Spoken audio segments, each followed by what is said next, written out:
Name is Shubham Singh. Again welcome you in the Mark Mac channel. एक और बार स्वागत है आपका मार्क मैक चैनल के अंदर। इस चैनल के अंदर हम लोग different type of strategies of the business, जो न्यू एंटरप्रेन्योर्स हैं या फिर जो भी न्यू स्टार्टअप का सोच रहे हैं फ्यूचर के अंदर, उन सारे वीडियो, उनका सारा जितना भी रिलेटेड है, सच है आप स्ट्रेटजीज कंसर्न ले लें, मार्केटिंग कंसर्न ले लें, बिजनेस कंसर्न ले लें, हम लोग यहाँ पर इसका वीडियोस बनाते रहते हैं। डिफरेंट टाइप ऑफ स्ट्रेटजीज की हम लोग यहाँ पर बात करते हैं। तो आज भी एक आपको बहुत अच्छा टॉपिक मिलने जा रहा है। प्लीज़ इस वीडियो को आप लास्ट तक देखिएगा और इसके अंदर आप इजीली समझ पाएंगे। अगर आप अपना जो बिजनेस है फ्यूचर के अंदर, अगर आप डिस्ट्रीब्यूशन नेटवर्क अगर अपना एक्सपांड करना चाह रहे हैं या फिर आप अपना कोई बिजनेस इस तरीके का सोच रहे हैं कि आपको एक डिस्ट्रीब्यूशन एज अ डिस्ट्रीब्यूटर अगर आपको अपना बिजनेस करना है, तो किस तरीके से जो मैन्युफैक्चरर होगा उस मैन्युफैक्चरर से आप किस तरीके से डील कर सकते हैं और कौन कौन सी प्रॉब्लम आ सकती हैं और किन बातों का आपको ध्यान रखना है।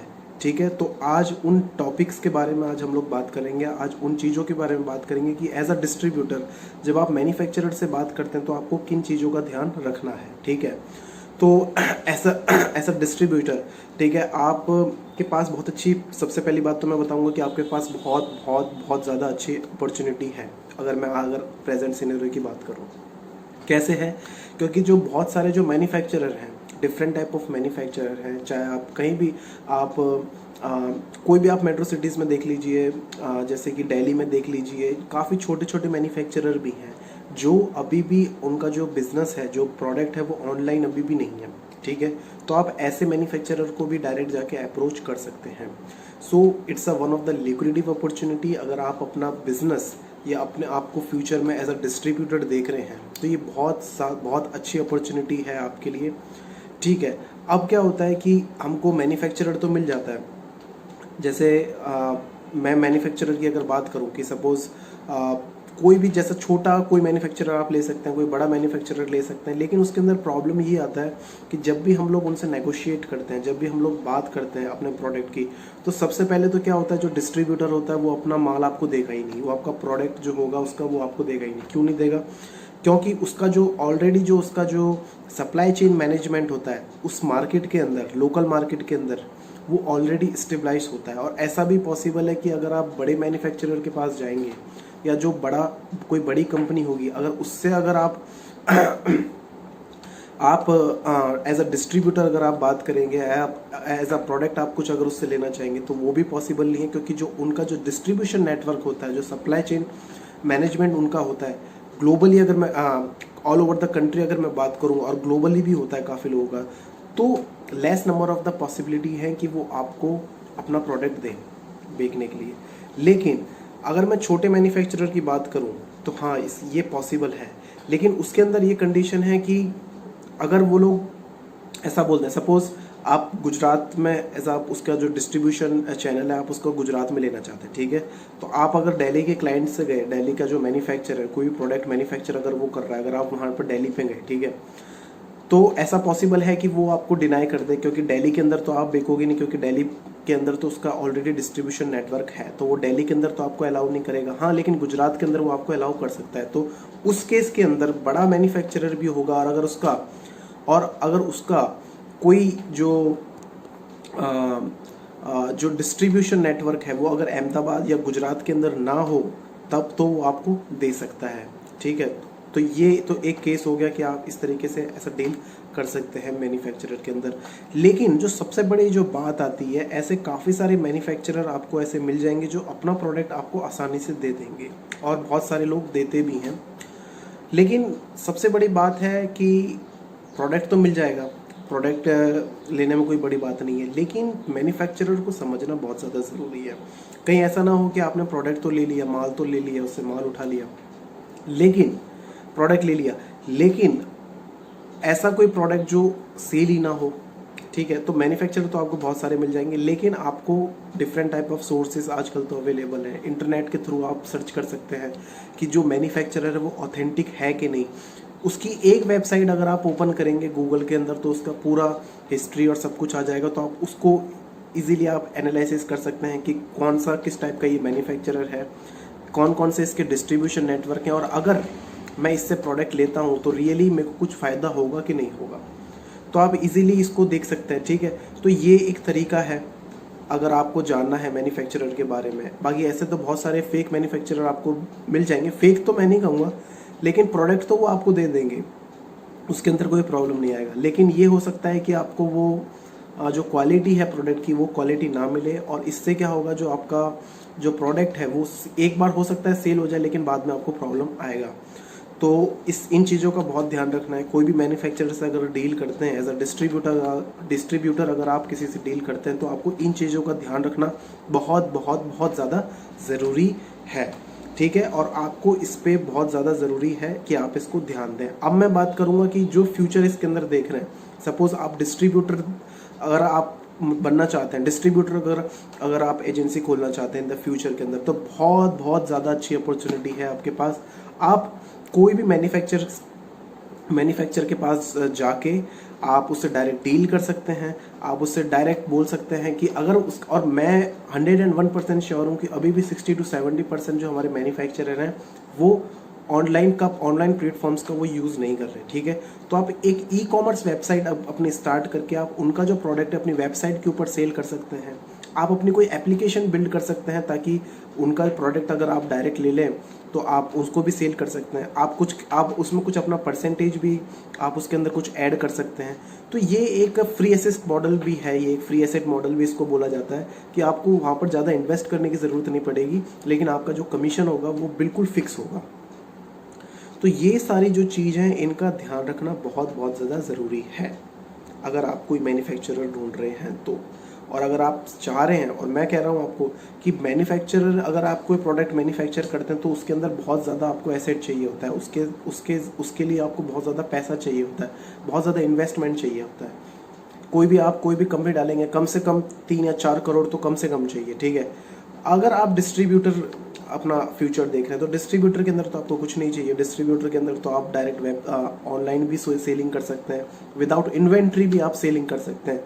मैं एक एग्जाम्पल कोट करना चाहूँगा महिंद्रा लॉजिस्टिक का। मैं इसमें एग्जाम्पल आपको बताना चाहूँगा कि महिंद्रा लॉजिस्टिक एक्चुअली क्या है। महिंद्रा लॉजिस्टिक का खुद का इन्वेंट्री भी नहीं है, ठीक है।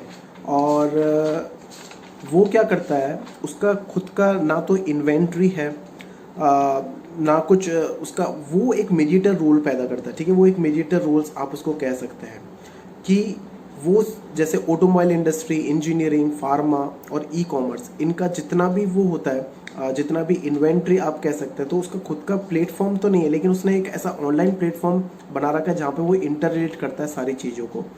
तो ये महिंद्रा लॉजिस्टिक का एक बहुत बड़ा एग्जाम्पल है।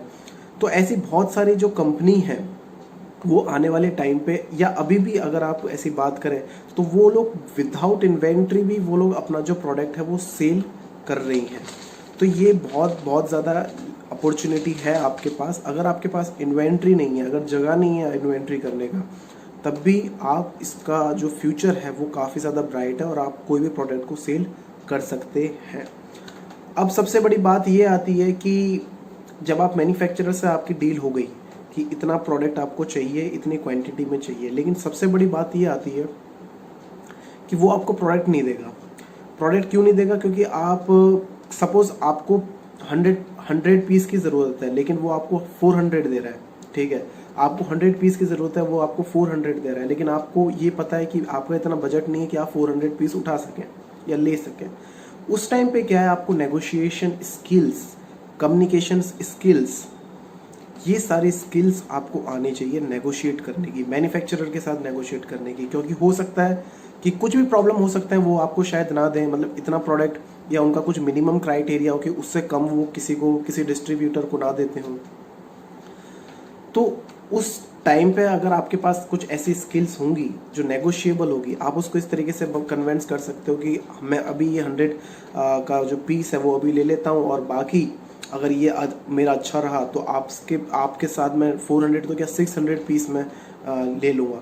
तो इस तरीके की अगर नेगोशिएशन स्किल्स अगर आपकी रहेगी, इस तरीके की अप्रोच अगर आपकी रहेगी मैन्युफैक्चरर के साथ। मैं इससे पहले भी जो वीडियोस है, मैंने काफ़ी सारे वीडियोस में मैंने ये बात कही है कि आपका जो रिलेशनशिप है, चाहे वो कस्टमर के साथ हो, डिस्ट्रीब्यूटर के साथ हो, मैन्युफैक्चरर के साथ हो, ये जो रिलेशनशिप एक बार जब बन जाता है मैन्युफैक्चरर और डिस्ट्रीब्यूटर का, तो इसके अंदर क्या होता है, फ्यूचर में अगर कोई भी प्रॉब्लम्स आती है, लेके कुछ प्रॉब्लम होती है, मनी को लेके अगर कोई प्रॉब्लम आती है तो वो इजीली एडजस्ट हो जाती है, क्योंकि इस टाइप की जो बॉन्डिंग होती है वो बॉन्डिंग क्रिएट हो गई होती है।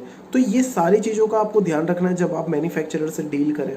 कितनी क्वांटिटी आपको लेनी है, अगर वो क्वांटिटी, अगर आपके पास इतनी कैपेबिलिटी नहीं है कि उतनी क्वांटिटी अगर आप ले सकें, तो किस तरीके का आपका नेगोशिएशन स्किल होना चाहिए। फिर मैंने एक और बात करी कि मैन्युफैक्चरर तो आपको बहुत सारे मिल जाएंगे, there are the n number of the manufacturer is in the area, but you should also be assured that really this manufacturer really they are capable or not. You are just easily check out their website के जरिए आप check कर सकते हैं कि किस type का quality है उसका, किस टाइप की रेपुटेशन है मार्केट के अंदर। ये सारी चीज आपको ज़रूरी है दिमाग में रखनी, क्योंकि अगर ये सारी चीज़ अगर आपको पता होगी तो आप नेगोशिएट कर सकते हो, उससे अच्छा कम्युनिकेशन कर सकते हो, एक बॉन्डिंग क्रिएट कर सकते हो। किसके साथ? मैन्युफैक्चरर के साथ, एज अ डिस्ट्रीब्यूटर और एज अ रिटेलर ऑल्सो। ठीक है, बहुत ज़्यादा फ़ायदा इसके अंदर आपको हो सकता है। सबसे बड़ा फ़ायदा अगर मैं कहूँ तो इससे पहले वाले वीडियोज़ में मैंने बहुत बार ये बात बताई हुई है कि ब्लू ओशन स्ट्रेटजी क्या होता है। तो ब्लू ओशन स्ट्रेटजी के लिए सबसे बढ़िया, सबसे अच्छा आप इसको कह सकते हैं that it is the one of the best thing, इसको आप कह सकते हैं। क्यों? क्योंकि ब्लू ओशन स्ट्रेटजीज के सपोज आप गुजरात का, आपको कुछ प्रोडक्ट सेल करना है, आप डिस्ट्रीब्यूटर हैं गुजरात के, मैन्युफैक्चरर है आपका दिल्ली का। ठीक है, अब वो प्रोडक्ट अगर यहाँ पर आता है, कंपटीटर तो है नहीं उसका यहाँ पर कोई भी, ना उसका कोई सप्लाई चेन है, उस प्रोडक्ट को हालांकि यहाँ पर कोई जानता भी नहीं है, लेकिन आपका डिस्ट्रीब्यूशन नेटवर्क, आप डिस्ट्रीब्यूटर ने उस प्रोडक्ट को यहाँ पर आके बेचते हैं। ठीक है, अच्छा प्रॉफिट ऑफ मार्जिन मिलता है, तो वो हो गया ब्लू ओशन स्ट्रेटजी, जहाँ पे कोई कंपटीटर भी नहीं है, आप खुद ही अपना जो प्रोडक्ट है उसको सेल करते हैं। तो ये ब्लू ओशन स्ट्रेटजीज के लिए भी जो चीज़ मैंने बताई आपको आज, ये बहुत बहुत बहुत ज़्यादा इम्पोर्टेंट है। दूसरी चीज़ मैंने आपको इसके अंदर ये बताई कि अगर एज अ डिस्ट्रीब्यूटर की अगर मैं बात करूँ तो ऐसा कोई ज़रूरी नहीं है कि आपके पास इन्वेंट्री होना चाहिए, इट इज़ नॉट कंपल्सरी। ठीक है, you also be started your e-commerce website also. With the help of e-commerce you are easily sell out any kind of the product, whatever the product you want, you easily sell out. You have to be easily create a one kind of the website, one kind of the e-commerce things where you have to be directly sell any kind of the product, and you are just get product with the manufacturer and sell it. Your percentage is to be the very fixed. So ये सारी चीज़ों का आपको ध्यान रखना है, and I am sure कि आपको इसमें जो आपका जो सोच रहे हैं जो प्रॉफिट है वो प्रॉफिट इसके अंदर हो सकता है। तो डिस्ट्रीब्यूशन के अंदर आप एक मिडाइवल रोल कर सकते हैं, एक एफिलिएटेड मार्केटिंग टाइप अगर मैं इसको कहूँ तो वो ज़्यादा होगा। मैंने एक एफिलिएटेड मार्केटिंग के ऊपर पहले भी एक वीडियो बनाया हुआ, that what is the importance of affiliated marketing. In the affiliated marketing, you not require any kind of the investment. In affiliated marketing, you not require anything. You just only require that what kind of approach you have with the customer. So उसके भी अगर आप उसको इंटररेट इससे करें तो आप इसको इजीली अपने आप को accomplish कर सकते हैं। तो ये सारी चीज़ मैंने आपको बताई किस तरीके से आपको मैन्युफैक्चरर से डील करनी है, और अगर आप डील कर सकते हैं तो ये आपके लिए बहुत बहुत ज़्यादा अच्छी अपॉर्चुनिटी है। तो इसी तरीके से ये जो चैनल है, इस चैनल के अंदर हम लोग डिफरेंट टाइप ऑफ थिंग्स, जैसे कि हो गया आपका बिजनेस रिलेटेड कुछ भी हो गया, जैसे कि बहुत सारे वीडियोस मैंने इससे पहले भी बनाए हुए हैं, ब्लू ओशन, रेड ओशन, और कंज्यूमर बिहेवियर को लेके, इन्वेंट्री को लेके, लॉजिस्टिक को लेके। थोड़े पॉइंट भी अगर आप इसको अप्लाई करते हैं अपने बिजनेस के अंदर तो मैं समझता हूँ कि आपको इससे बहुत ज़्यादा फायदा हो सकता है। जितने भी टॉपिक्स मैं कवर करता हूँ, जितने भी टॉपिक्स मैं इस अपना जो मार्क मैक चैनल है, इस मार्क मैक चैनल के अंदर मैं कवर करता हूँ, ये धीरे धीरे कहीं ना कहीं आपको बहुत ज़्यादा यूज़फुल होंगे बिजनेस के अंदर। जितने भी टॉपिक हैं ये मैनेजमेंट के ही टॉपिक हैं, ये MBA के ही टॉपिक हैं, ये केस स्टडीज़ में हमको ये सब पढ़ाया जाता है कि मैंने केस स्टडीज़ भी काफ़ी ज़्यादा डिस्कस करी हैं आपके साथ। 2 केस स्टडीज़ अभी तक मैंने डिस्कस करी है। एक मैंने डिजिटल मार्केटिंग करी थी, और उससे पहले मैंने एक टाटा सॉल्ट की मैंने केस स्टडीज़ आपके साथ डिस्कस करी थी। तो जब हम केस स्टडीज़ का इवोल्यूशन करते हैं तो ये सारी की सारी स्ट्रेटजीज लाइक कंज्यूमर बिहेवियर हो गया, डिजिटल मार्केटिंग हो गया, ठीक है, इन्वेंट्री लॉजिस्टिक हो गया, ठीक है, और आपका ब्लू ओशन, रेड ओशन हो गया, ये सारी की सारी स्टडीज़ हम लोग जो केस स्टडीज़ होते हैं वो केस स्टडीज़ के अंदर हम लोग अप्लाई करते हैं। और इसीलिए मैंने एक एक टॉपिक के ऊपर, each and every topic I just make a videos, I had make a videos in each and every topic, ताकि जो अगर आपको ये जो चीज़ अगर आप इसको अप्लाई करेंगे प्रैक्टिकली तो आपको ये समझ आ सकेगी किस तरीके से जो बिजनेस होता है वो बिजनेस किस तरीके से होता है, और अगर आप सही स्ट्रेटजीज का यूज़ करते हैं अपने बिजनेस के अंदर तो आप इसको किस तरीके से इंटेंसिफाई कर सकते हैं। इसीलिए एक एक टॉपिक के ऊपर मैंने एक वीडियो बनाया हुआ है, और मैंने आपको ये भी कहा है कि अगर आपको कुछ समझ में नहीं आता है, सपोज अगर आपको कुछ समझ में नहीं आता तो आप कमेंट सेक्शन में मुझे क्वेश्चन पूछ सकते हैं कि किस तरीके से। मेरे पास कुछ ऐसे पीडीएफ भी हैं जो पीडीएफ मैं आपको पर्सनली सेंड कर सकता हूं, तो आप उससे इजीली समझ सकते हैं, ठीक है। और कुछ अगर आपको कुछ प्रॉब्लम्स होती है तो आप मुझे डायरेक्ट कॉन्टैक्ट भी कर सकते हैं, मैं लिंक भी अपना दे दूंगा। तो ये सारे के सारे जो भी वीडियोज़ जितने भी हम लोग strategies हैं, whatever the strategies we are just try to be only, there is a only one target that we have, that we are just try to intensify our MSME sector, because we know very well that corporate world, if you're talking about the corporate world, if you're talking about the MNC, so they are have the strategies, they are know very well that what kind of thing that they just want to do to accomplish their self in the market. But हमारा जो target रहता है वो MSME sector ही रहता है, smaller retailer wholesaler ही रहता है, because और 70% अनऑर्गेनाइज सेक्टर की मैं हमेशा बात करता हूँ, वो 70% अनऑर्गेनाइज सेक्टर है, उस पर भी हम लोग हमेशा we are just focus that how we intensified that unorganise sector also. So that is the reason that we will make different type of the videos in the future as well also.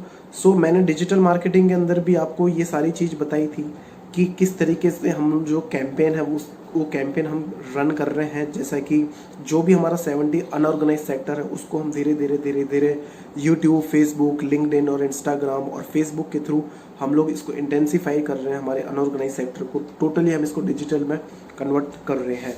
So it's take time, it's take some time, लेकिन हम definitely sure हैं कि हमें success मिलेगी और हम जो हमारा जो अनऑर्गेनाइज सेक्टर है उसको हम इजीली इंटेंसिफाई कर पाएंगे। तो प्लीज़ अगर आपको ये वीडियो अच्छा लगा हो तो प्लीज़ लाइक तो इसको कीजिए, इसको शेयर कीजिए जितना हो सके, ताकि ये अगर किसी का यूज़, अगर कोई इसको यूज़ करता है, इन जितनी भी स्ट्रेटजीज होती हैं, अगर 1 या 2% भी अगर ये कहीं यूज़ होती हैं तो हम लोग ये समझेंगे कि हम थोड़ा सही काम कर रहे हैं। तो ये जितने भी वीडियोज़ हैं प्लीज़ आप इसको शेयर कीजिए, जितना हो सके इसको शेयर कीजिए, ताकि जितना ये शेयर होगा तो लोग तो इसको अप्लाई अगर करते हैं तो उनका कहीं ना कहीं मैं ये समझता हूँ कि उनके बिजनेस में ये कहीं ना कहीं हेल्प होगा। सो अगेन आपका बहुत बहुत थैंक्स ये वीडियो देखने का। जय हिंद।